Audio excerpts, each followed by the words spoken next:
Police Thane घारगाव येथे अपराध क्रमांक 49/26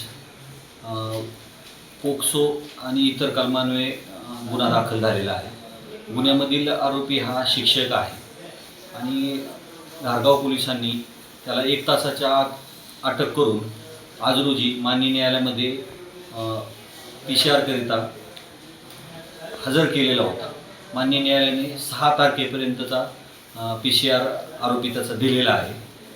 सदर अशा प्रकारच्या ज्या घटना घडत आहे ह्या घटनांसाठी समाजामध्ये जो काही गॅप पडत आहे, पालक, विद्यार्थी आणि शिक्षक आणि इतर समाजातील घटक, ह्या घटकामुळं अशा प्रकारच्या घटना, कारण आमच्याकडे भरपूर अशा प्रकारच्या दररोज काही ना काही अशा घटना समोर येत आहेत आणि याच्यामधून मला समाजाला हेच आवाहन करावंसं वाटतं आहे की पालकांनी विद्यार्थ्यांशी सुसंवाद ठेवला पाहिजे, शिक्षकांनी विद्यार्थ्यांशी सुसंवाद ठेवला पाहिजे आणि ह्या तिन्ही चारही घटकांचं ब्रेन वॉश होणं किंवा चांगल्या प्रकारचे विचाराचे आदानप्रदान होणं खूप गरजेचं आहे।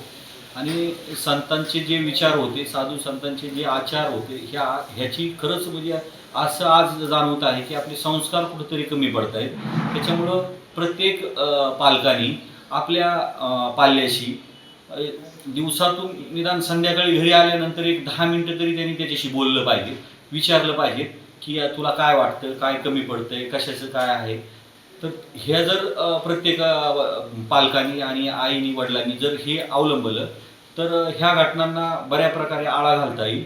आणि मी आपल्या माध्यमातून सर्व शाळांना एक विनंती करतो की सर्व शाळांनी प्रत्येक विद्यार्थ्यांचे जे पालक आहे, पालक आणि विद्यार्थी यांचा एक महिन्यातून किंवा 2 महिन्यातून एखादा कार्यक्रम ठेवावा आणि अशा प्रकारच्या कार्यक्रमाचं आयोजन केलं तर सगळ्यांचा सुसंवाद आणि कुठं काय आपण कुठं कमी पडतो, समाजामध्ये काय कुठं कमी पडतंय हे आपल्याला भरून काढता येईल।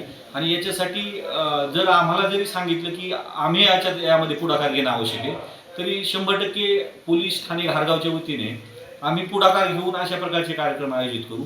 परंतु फक्त सर्वांनी याला प्रतिसाद देणं खूप गरजेचं आहे, कारण समाजामध्ये म्हणण्यापेक्षा घारगाव पोलीस स्टेशनच्या हद्दीमध्ये मी आल्यापासून खूप मोठ्या प्रमाणावरती अल्पवयीन मुली पळून जाणं आणि पोक्सोचे गुन्हे दाखल होण्याचं प्रमाण खूप आहे।